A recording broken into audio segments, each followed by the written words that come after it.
Don't mind sharing, but I find it quite daunting talking to a room full of senior colleagues at the end of my first year of teaching about how I teach something. It feels like the final moment I finally get found out in my new career, my new profession. But what I'm going to talk about is something called the intro in journalism. The intro in text-based journalism, I suppose. It is the first line of a story. That's the first thing you need to know, the first line of a report. So what I'll do very briefly is explain the intro, what it is, and I'll explain why I find it hard to teach. This session will sort of bridge, I suppose, Tim's and Brian's, in that I'm going to explain how I actually do teach something, but also, when I've done that, get you having a go. And what I really like is that, I know it's only a very short session and a very quick snapshot of this teaching method, but I'd like your feedback on how you found it, because I've done it for my students once, and I want to see if you say, yeah, that might work, or I can see it could be improved.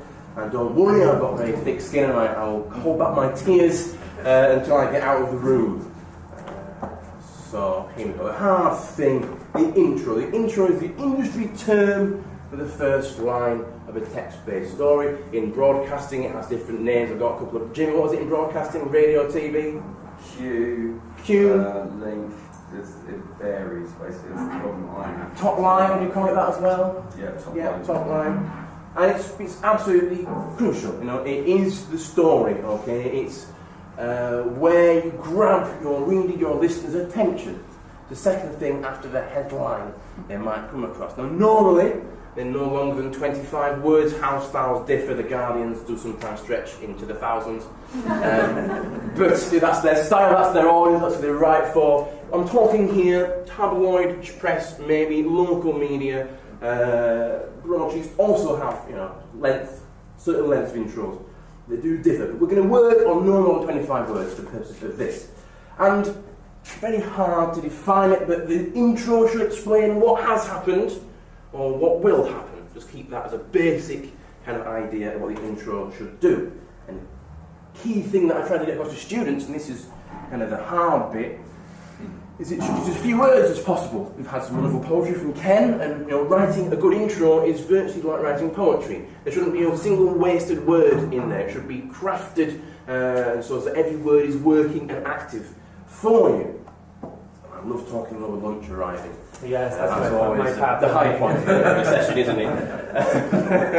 So what I've got here is just a couple of quick examples to demonstrate where you might see an intro. Now here we are. You can tell that I put this together last Wednesday before we all fell down a giant rabbit hole and entered some bizarre parallel universe where chaos, Ryan, indeed, is reigning, and we hope that something creative and positive comes out of it rather than disaster. So just to go back there you can see the first line. Politicians are making their pitch for votes on the last day of campaigning before the EU referendum. So they get a lot of information in there, but it tells you what is happening or what will happen.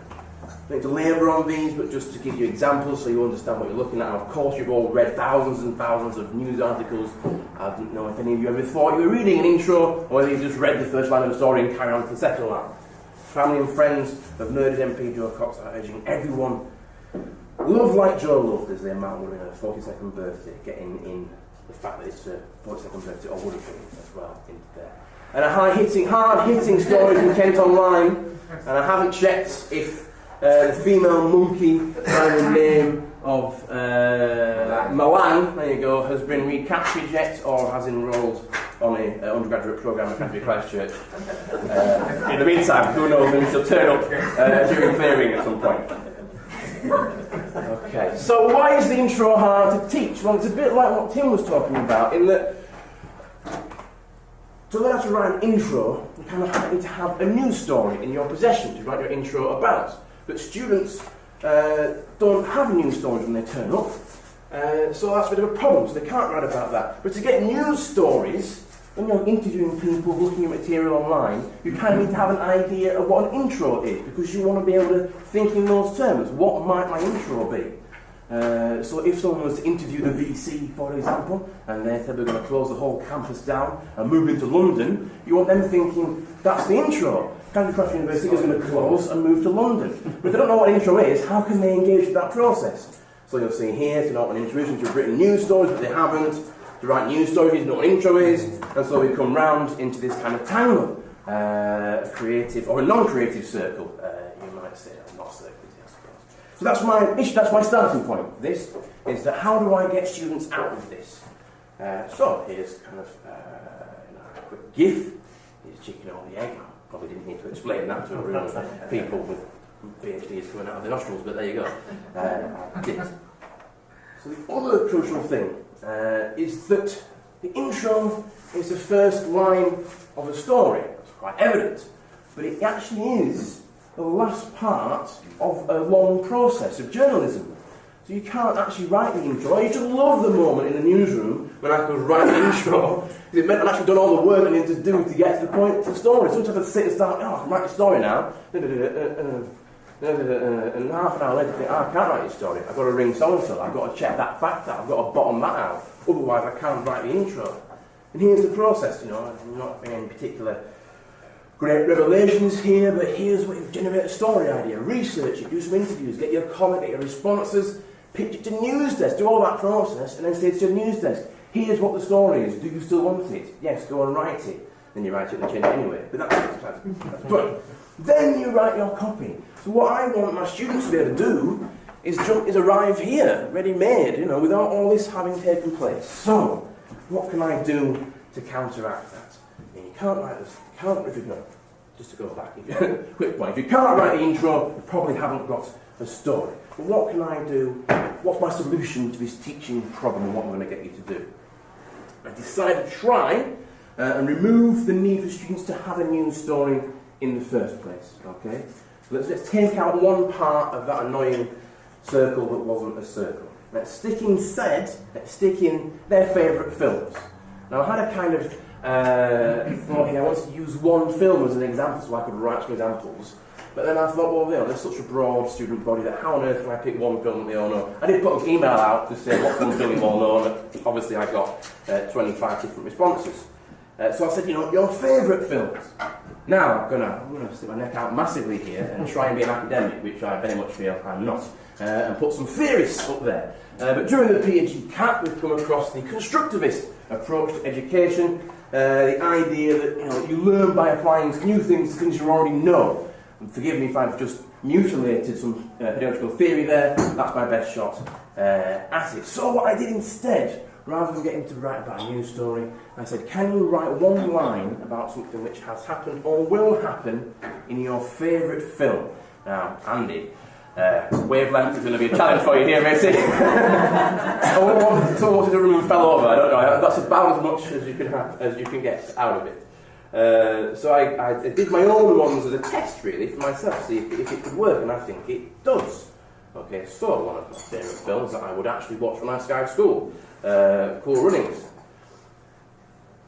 A ragtag band of Jamaican sprinters have launched a fundraising appeal for the country's first ever bobsled team, drawing a news story out of that classic 90s hit. And I did have to research ragtag to make sure I didn't have any negative racist connotations on police fire. It didn't. Okay. Again, 90s child, so Forrest Gump. A green-ball man has been awarded the Congressional Medal of Honour after saving his platoon, bad journalism, missing a word, in a bloody battle in Vietnam. Okay, so that's another example. That's one small part of Forrest Gump, but that could easily be a news story back at the Greenbow Times. Greenbow, of course, being the town where Forrest Gump was from. Again, 90s child, Pulp Fiction. Gangland hitman has been found dead at the home of missing LA boxer Butch Coolidge. You'll need a significant amount of background Pulp Fiction knowledge to know what happens there, but essentially John Travolta's character is making some toast in the kitchen of this boxer who comes back, picks up his own gun and shoots him. But you can imagine that if the local press in LA was reporting on this story, they would know that a gangland hitman has been found dead, but Butch has gone missing because he's just thrown a fight and he wants to avoid getting shot by the person who's holding to throw it. So here's some student examples. So what I did was, a bit like Tim, I put all these together in a screencast, a little sort of 5-10 minute workshop which the students could do before they arrived at the session. And I said at the end of that, right, here's what I've just said, basically what I've just told you guys. Now you have a go, okay, and write me 3 intros based around your favourite films. So, this is an absolute gem. This is like just, and if you can name the film, please do. Carrie, yeah. You know, it's just so well written, it's so tight, it sums up something that happened in the film. But now what I'm thinking is this student now hopefully is getting the idea of how do I sum up what's happening when I'm looking at my stories, I'm doing my interviews, I'm looking for the same thing. I'll apply this approach, but with this knowledge.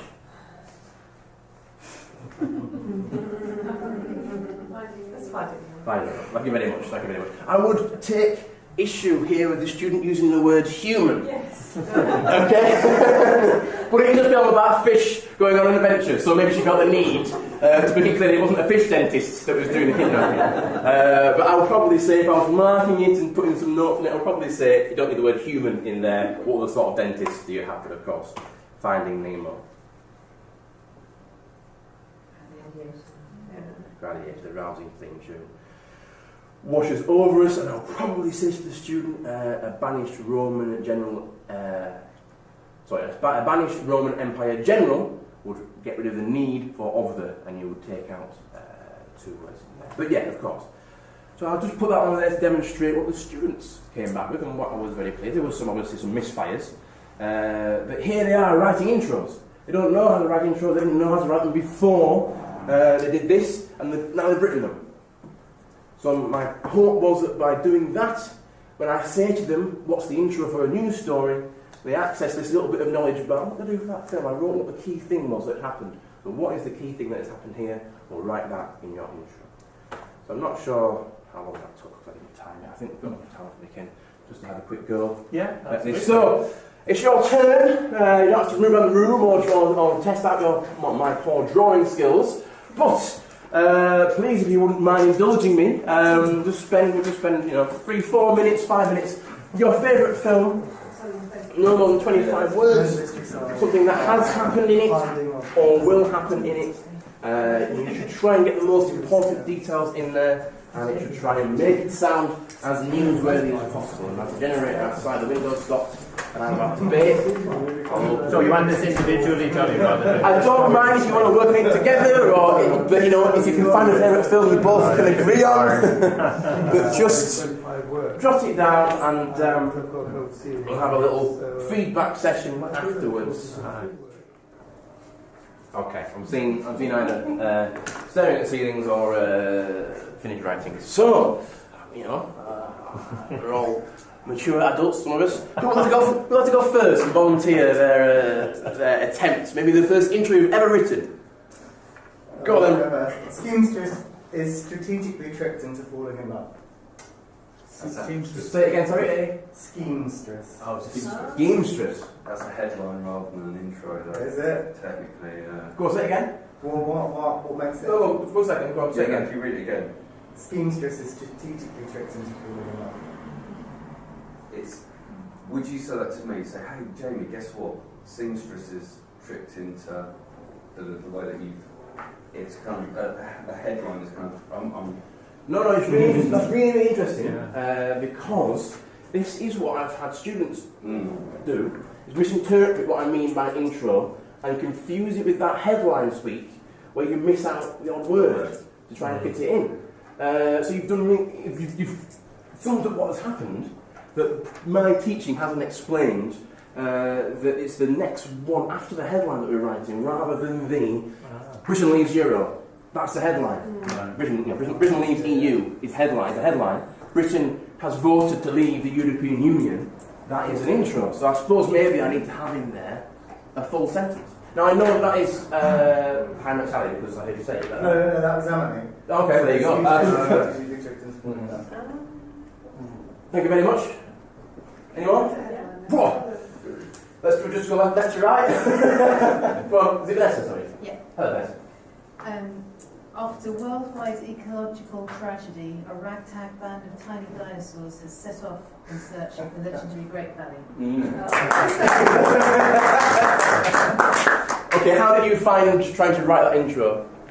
Yeah, it was all right. I actually, I added the word has after you talked about Oh, I see. Okay, well, that's a really great thing to come out of this because I've all year been battling students missing words out of intros, and I'm thinking that I've done something wrong in my teaching here. I've done the same thing with top lines in radio. They write a print headline, and I said, "Would you ever say that?" And they'd say, "Well, no." And I said, "Well, then you wouldn't say it on radio because it's." Yeah. Okay. So I know we're pressing for time, but I'd really like to hear as many as we can. So go on, Joe. We'll just go left to right as you had your hands up. A group of toys are rescued from certain peril after trying to escape from daycare.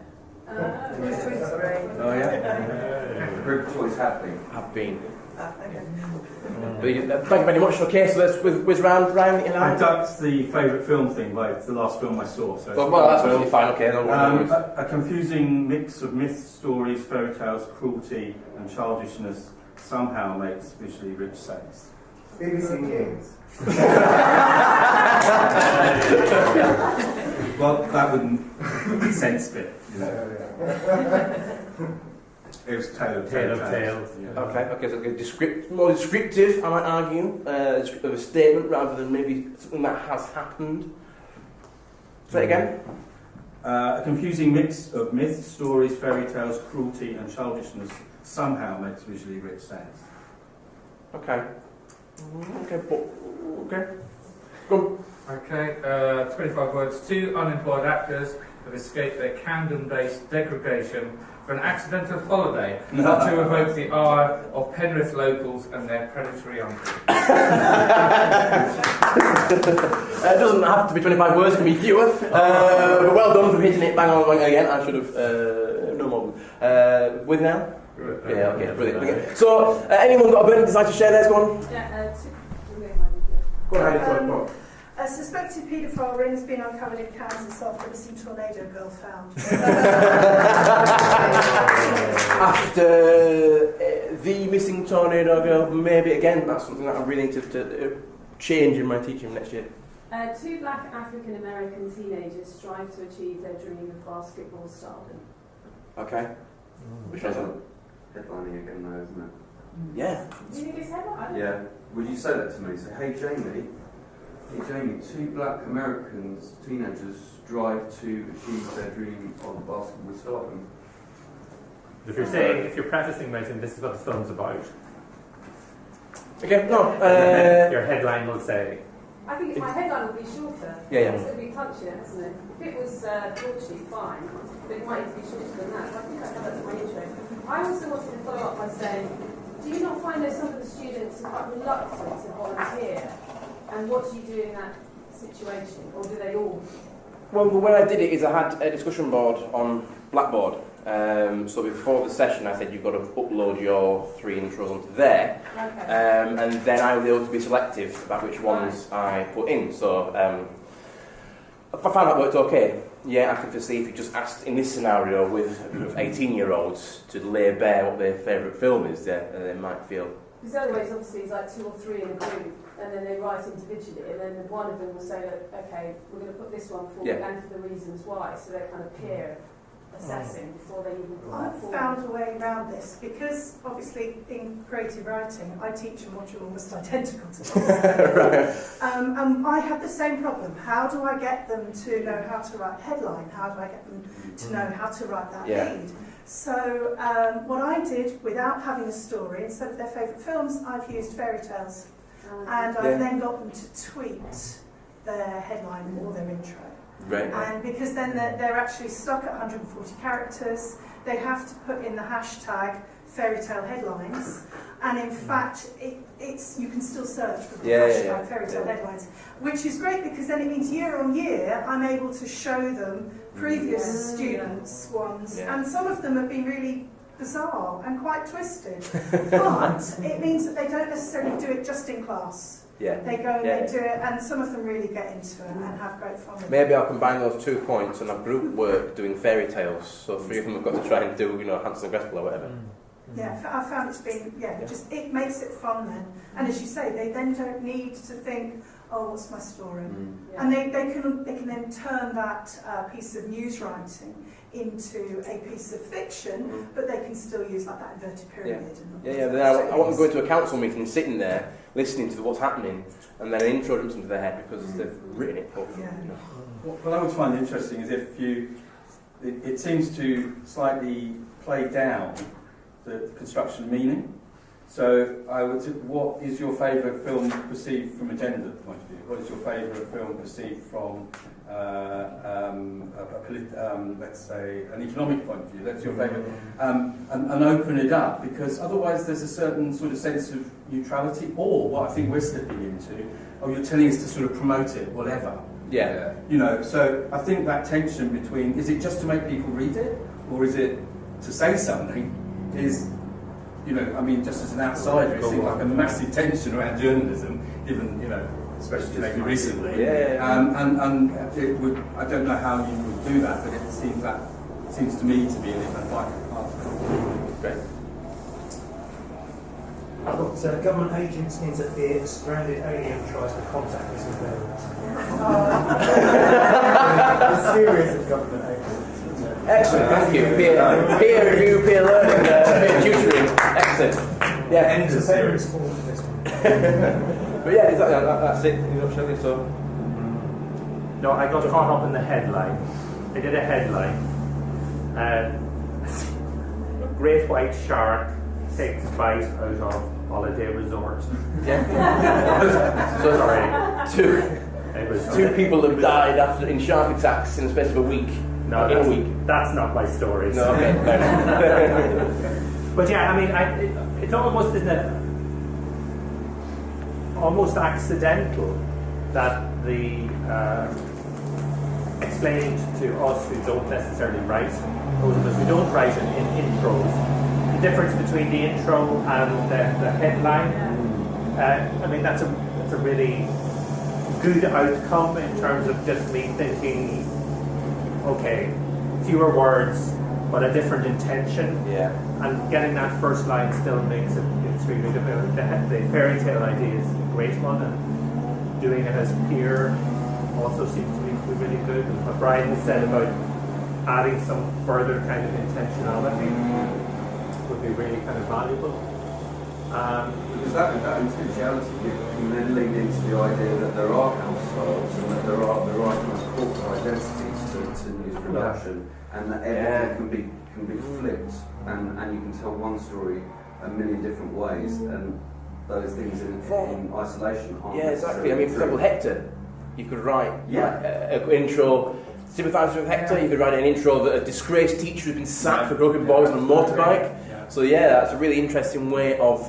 Thank you very much. David Edgar has a very interesting thing called project and rehearsal, which students sometimes confuse with summarising a play, but it can't. I think it's just slightly journalistic too, and getting to the essence of the story, where it says, okay, try and identify in your own writing who's the central protagonist. Use but or word like that to identify then what's the central contrast or what's the central challenge. So what do they want and what are they up against? And that he calls it project and rehearsal, but that's quite a not dissimilar sort of getting down to the essence of where does the drama lie. So I think we can borrow some journalistic stuff. And do you define whether you're teaching it tabloid or broadsheet style quite early on? I haven't done yet. I mean, they don't know it, but they're learning a more tabloidy style because it's the writing for local news websites, for example, which tend to adopt a more tabloidy style. That's going right across broadcast, which tends to be more simplistic and more kind of tabloid, for want of a better phrase. So, your question, do I tell them? No, I haven't done yet. I'm just so keen that they get some grasp on and carry out that skill.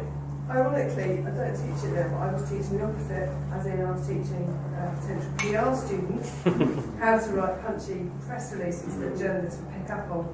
And we did a peer review session. It's not a practical one, actually Joanne's teaching the practical than I used to. But we used to I used to do a session called The Good, the Bad and the Ugly. So kind of used to get people to go out and kind of look at examples and why they thought they worked and why they thought they didn't work, and kind of almost do a beauty parade of them, stick them on big bits of paper and get groups working around annotating it and kind of saying what they liked and what they didn't like. More than anything, to get students to get under the skin of other people saying, like, you know, you feel comfortable writing that about lipstick, but, you know, he doesn't understand that, or they don't understand that, and actually get them to think about, it's easy to write up your favourite movie, but actually if it's something you don't have any interest in, you've still got to sell it out. Yeah, it's funny. One of my very first stories, very first week in the newsroom as a journalist, I knocked on the door of a doctor who'd been, you know, sort of suspended for fondling women's breasts during examinations. You know, a classic sort of thing. And I turned up, and it was very good of him. He came out of his house with a name badge on just as I was getting there. So I think he had to figure out if it was the right guy or not, but it was. But we sat down in his kitchen. He had a cry about how bad his life was now, and I went back and wrote some sort of intro around this poor doctor who, you know, lost his livelihood and was saying it wasn't true. Well, of course he would say that. He'd already been, you know, adjudged to have done these things at this panel, and of course the news editor just said, well, you know, you've got totally the wrong angle there. It's not this sort of story. It's this sort of story. Yeah. But again, coming back to what you're talking about, well, to build on that, when I worked at CNN, and one of the first stories I wrote was about Fidel Castro, and my kind of line was, you know, socialist hero, blah blah blah. And I got absolutely bored, and it went literally from that to tyrannical despot. Yeah, very close. We're going to have to MD students wind up shortly. Who are doing their research, and Ben will know this, I hope you'll know this, remember this, that I actually encourage students when they're thinking about the research project to write a kind of headline for it. Yeah, and it kind of condenses the ideas. Yeah. And it actually also encourages why the hell should we be bothered about this? You know, sort of approach. So I think that sort of condensation is actually, you know, maybe that can come near the front sometimes in some strange ways. Yeah. Okay, can we thank Jonny very much for everything?